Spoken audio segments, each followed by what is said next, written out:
Honda ने finally city की generation change करने का इशारा दिया है। मेरे जैसे वीटेक फैन बॉयज़ 2016 से इसको खुशखबरी का इंतज़ार कर रहे थे और हम सबको मुबारक हो।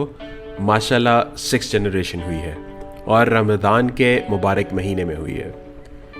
6th जनरेशन को हम लोग पाकिस्तान में होंडा ग्रेस के तौर पे भी देखते रहे हैं। ये बाहर से तकरीबन देखने में 5th जनरेशन के करीब है। होंडा ने ये जनरेशन 2014 में लॉन्च की थी इंटरनेशनली और अब आहिस्ता आहिस्ता ये पाकिस्तान पहुंच चुकी है। हम इस वीडियो में ज़्यादा ये देखेंगे कि इसमें और जो आउटगोइंग सिटी है उसमें फ़र्क क्या है। पहली नज़र में देखने से ज़्यादा फ़र्क नहीं लगता सिर्फ यही है कि थोड़ी सी सामने से लाइटें चेंज है, ग्रिल चेंज है, डैशबोर्ड का थोड़ा सा आउटलुक चेंज है और पिछली लाइटें चेंज है। लेकिन ऐसा नहीं है, इसमें काफ़ी फ़र्क है। सबसे पहले तो एक चीज़ समझने की ये है कि ये सेम प्लेटफॉर्म पे बनी हुई है। प्लेटफॉर्म ये इसको GM6 कहते हैं, इससे पिछला जो था वो GM5 था।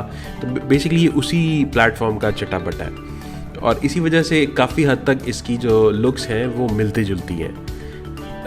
लेंथ इसकी थोड़ी सी बड़ी है। जो मेजर फ़र्क इन्होंने इसमें किया है वो है कि व्हील बेस इस गाड़ी की पिछली आउटगोइंग 5th जनरेशन से 50 मिलीमीटर ज़्यादा है, जो कि 5 सेंटीमीटर बनता है। और इससे इंटीरियर पहले से काफ़ी आपको बेहतर लगेगा, बड़ा लगेगा, लेग रूम भी बेहतर होगी। विड्थ जो है वो इस गाड़ी की एग्जैक्टली सेम है।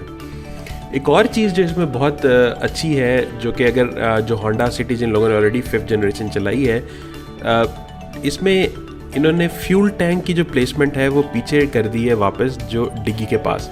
पहले ये सीट्स वाले एरिया में थे, जिसकी वजह से अगर आप देखें तो जो ड्राइवर सीट है वो काफ़ी इसकी ऊंची सी थी और उसके नीचे एक हम्प सा बनता था, जो कि कई लोगों को बड़ा अनकंफर्टेबल लगता था। इसमें वो हम्प है लेकिन वो पहले से कम होगा।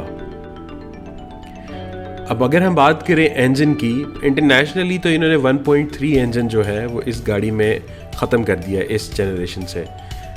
इसमें जो इंजन फॉर श्योर आएगा वो वही 1500 सीसी तो होगा, जो आउटगोइंग सिटी का इंजन है उसकी अपग्रेड है। जो आउटगोइंग सिटी है उसमें L15A कहलाता था, अब ये वाला L15Z कहलाता है। अदर देन के L15A जो पिछला जनरेशन का इंजन था उसमें जो इनटेक मैनिफोल्ड था वो कुछ हिस्सा उसका प्लास्टिक का था और कुछ हिस्सा एल्युमिनियम का था। जो आपको सामने 4 इसके ये सिल्वर कलर के इनटेक्स नज़र आ रहे हैं, ये एल्युमिनियम के थे। उसमें जो नई जनरेशन है उसमें ये सारे का सारा जो है वो प्लास्टिक कॉम्पोजिट का बन गया है, जिसकी वजह से इंजन का वेट भी कम होगा और उसकी परफॉर्मेंस बेहतर हो सकती है। गाड़ी की रियल लाइफ परफॉर्मेंस बेहतर हो सकती है। गाड़ी की हॉर्स पावर 115 है, ये जो 1500 सीसी वाला इंजन है, और इसका टॉर्क 145 न्यूटन मीटर है। बहुत ज़्यादा फ़र्क नहीं है इंजन में। वी नो कि it's a very good engine. ये और ऑलरेडी सबको पता है कि इस वक्त हम ज़्यादातर गाड़ियाँ जो देखते हैं वो ड्यूल ओवरहेड कैम के साथ आती हैं, लेकिन होंडा के इंजन जो करंटली पाकिस्तान में चल रहे हैं वो सारे सिंगल ओवरहेड कैम के साथ हैं। वैसे भी ये वाला engine is a very good engine, इसी वजह से ये फार्मूला F1600 में भी रेसिंग कार्स में भी इस्तेमाल होता है। एक और खबर जो सुनने में आ रही है वो ये कि शायद होंडा इस दफ़ा इसमें 1200 सीसी इंजन भी इंट्रोड्यूस करे, जो कि ऑलरेडी होंडा ब्रियो में इस्तेमाल होता है। तो अब ये खैर अभी तो अफवाह ही है, लेकिन अगर आता है तो एक तो ये जो गाड़ी का टैक्स टोकन है उस पर भी फ़र्क पड़ेगा और हो सकता है कि उसकी फ्यूल इकॉनमी भी बेहतर हो। ये वाला इंजन तकरीबन 88 हॉर्स पावर और 110 न्यूटन मीटर टॉर्क के साथ है, अगर तो ये आता है पाकिस्तान में। एक और जो बहुत मेजर फ़र्क इस दफ़ा आएगा वो प्रिज्मेटिक ट्रांसमिशन ख़त्म हो गई है और अब CVT आएगा। CVT is the better choice. ये जो रोज़मर्रा इस्तेमाल की गाड़ियाँ हैं उनमें इससे फ्यूल इकॉनमी भी बेहतर होती है और एक थोड़ा सा कंफर्टेबल ड्राइव फील आती है, गियर जर्क्स महसूस नहीं होते। तो नई गाड़ी में इट विल बी इंशाल्लाह it will be CVT and not prismatic. एक चीज़ आप लोगों ने सुनी होगी कि 7 स्पीड CVT या 6 स्पीड CVT, ये हकीकत में कोई इस तरह की स्पीड्स नहीं होती। ये आर्टिफिशियली उन्होंने गियर रेशियोज उसके ऊपर सेलेक्ट की होती हैं लोगों को एक स्पोर्टी फील देने के लिए। CVT का मतलब होता है कंटिन्यूसली वेरिएबल ट्रांसमिशन, वो हर वक्त अपने आप को चेंज कर रही होती है। तो इट डजेंट मैटर कि उसमें कितने उन्होंने गियर बताए हैं, it will always be continuously variable. Exterior की अगर बात करें तो पिछली वाली सिटी से बहुत ज़्यादा फ़र्क नहीं लगता। यही लगता है कि गाड़ी जो है वो ब्यूटी पार्लर से होके आ गई है और थोड़ा सी उसकी नोक पलक उन्होंने बेहतर की है। लेकिन ये कुछ फ़र्क जो है ये काफ़ी अच्छे फ़र्क है। उससे गाड़ी की लुक ज़रा स्मार्ट लगती है।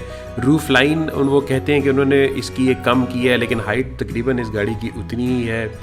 जो एक अच्छा फ़ीचर इन्होंने इस दफ़ा दिया है 6th जनरेशन में वो ये है कि अब ये ड्यूल हैलोजन लैम्प इसकी हेडलैम्प्स हैं, यानी कि जो लो बीम के लिए अलग बल्ब है और हाई बीम के लिए अलग बल्ब है। अगर आपको पिछली सिटी याद हो तो उसमें एक ही बल्ब था जो लो एंड हाई का काम करता था।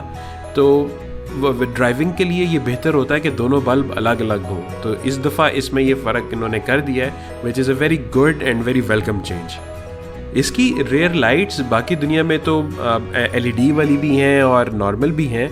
पाकिस्तान में हो सकता है जो लोअर स्पेक मॉडल्स हों उसमें नॉर्मल बल्ब वाली हों और जो अपर स्पेक हों उनमें LED हो। बाकी आपके आमने सामने साइड पोस्ट भी इस गाड़ी का है, इस पर आप देख सकते हैं कि इनमें क्या फ़र्क है। अब हम इंटीरियर की अगर बात करें तो इंटीरियर भी बिल्कुल एक्सटीरियर की तरह उन्होंने थोड़ा सा उसकी नोक पलक सेट की है, थोड़ा सा और बेहतर किया है। अगर देखा जाए तो इसमें अब जो सिविक रीबर्थ जिसे हम कहते हैं 9th जनरेशन सिविक जो थी उससे इंस्पायर्ड थोड़ा सा है, क्योंकि जो डैशबोर्ड है सेंटर कंसोल उसकी ओरिएंटेशन ड्राइवर की तरफ ज़रा टिल्टेड है। बाकी लोअर ट्रिम में शायद ये एक सस्ता सा इन डैश ऑडियो प्लेयर दे देंगे और मैनुअल क्लाइमेट कंट्रोल होगा, लेकिन जो अपर ट्रिम्स हैं उसमें ऊपर स्क्रीन भी होनी चाहिए और नीचे इनका touch screen climate control system होगा। इसका touch screen climate control system मैंने खुद इस्तेमाल किया हुआ है, बिल्कुल भी यूज़र फ्रेंडली नहीं है। आप गाड़ी चलाते हुए वो किसी तरह भी इस्तेमाल नहीं कर सकते। इट इज़ वेरी और ये होंडा को भी पता चल गया था बाद में। इस जनरेशन के बाद वाली कोई सिटी या सिविक उन्होंने किसी में टच स्क्रीन इस तरह की देने की कोशिशें नहीं की क्लाइमेट कंट्रोल के लिए स्पेशली। तो बट एटलीस्ट कि वो क्लाइमेट कंट्रोल देंगे which is a good option to have. इस दफ़ा गाड़ी में मेरा ख्याल है कि ये जो ऑडियो कंट्रोल्स वगैरह होंगे स्टीयरिंग पे, और अल्लाह करे कि सारे ट्रिम लेवल्स पे ही हो, लेकिन एटलीस्ट जो मिड टियर और टॉप टियर पे तो लाजमी होंगे। लेकिन मेरा ख्याल है कि इसको लोअर ट्रिम में भी अब होना चाहिए, क्योंकि कंपटीशन बहुत सख्त है। और अगर सिटी ने अपनी मार्केट बनानी है दोबारा, जिस तरह वो एक ज़माने में इस मार्केट का किंग था, तो then they have to give something to the general public. जो लोग हैं वो डिसाइड बेस लेवल से ही करते हैं, और बेस लेवल में उन्हें कुछ ना कुछ ऐसी चीज़ देनी चाहिए कि आप यारिस से या और आल्सविन वगैरह से इसको डिफरेंशिएट करा सकें, क्योंकि they both of them are very good competitors right now. और यारिस में बेस लेवल से ही जो ट्रैक्शन कंट्रोल और स्टेबिलिटी कंट्रोल स्टैंडर्ड है, that will be a tough act to follow. और सिटी के लिए ज़रूरी होगा मेरा ख्याल है कि वो भी तमाम ट्रिम्स में ये जो स्टेबिलिटी कंट्रोल है वो स्टैंडर्ड करें। लोग अब पढ़े लिखे हैं, लोगों को पता है गाड़ियों के बारे में, और सेफ्टी के ऊपर लोग अब ध्यान देते हैं। और होंडा को भी इस तरह ये करना चाहिए, इसका ख्याल रखना चाहिए। एवं लारे ना लगाई रखें और कहानियाँ ना कराए रहें, क्योंकि now the market has changed and they need to give us something कि जिसको लेके मज़ा भी आए यार।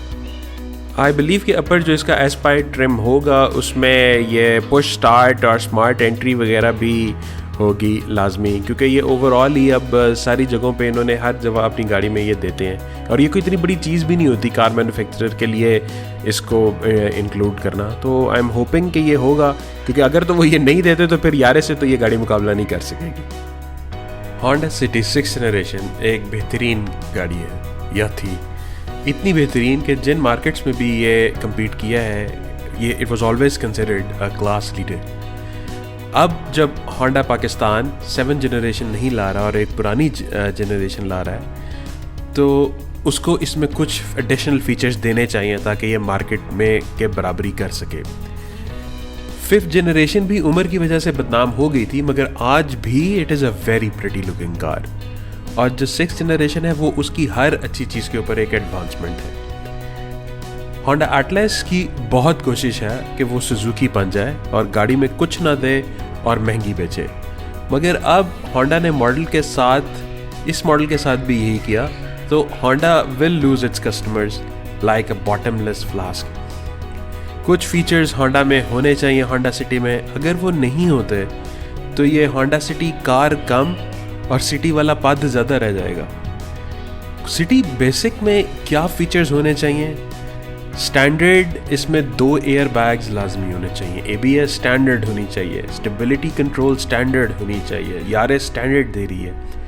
इसके अलावा क्योंकि वी आर श्योर कि ये अपने आप को यारिस से शायद थोड़ा ऊपर प्लेस करेंगे प्राइस में, इसमें रेयर AC वेंट्स लाजमी होने चाहिए। होंडा का ये प्लान होगा कि ये इसको अपनी किसी फेक लिफ्ट में डालें, लेकिन ऐसा नहीं होना चाहिए। आई थिंक कि ये स्टार्ट में और बेसिक से ही रेयर AC वेंट्स होने चाहिए। इसमें कोई एडिशनल कंप्रेसर उन्होंने नहीं लगाना होता, but it is a feature which they owe to their customers.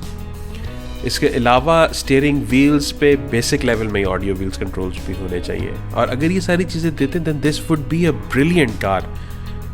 और अपर ट्रिम्स में what this should include is push start, climate control, LED lights हों, अगर सामने भी हो तो बेहतर है, लेकिन रेयर में लाजमी होनी चाहिए, क्रूज कंट्रोल लाजमी होना चाहिए, और अगर if they are good with their customers तो उन्हें रिट्रैक्टेबल साइड व्यू मिरर्स और 16 इंच एलॉय व्हील्स भी देने चाहिए, जो बाकी दुनिया में ये ऑलरेडी देते रहे हैं इस गाड़ी में।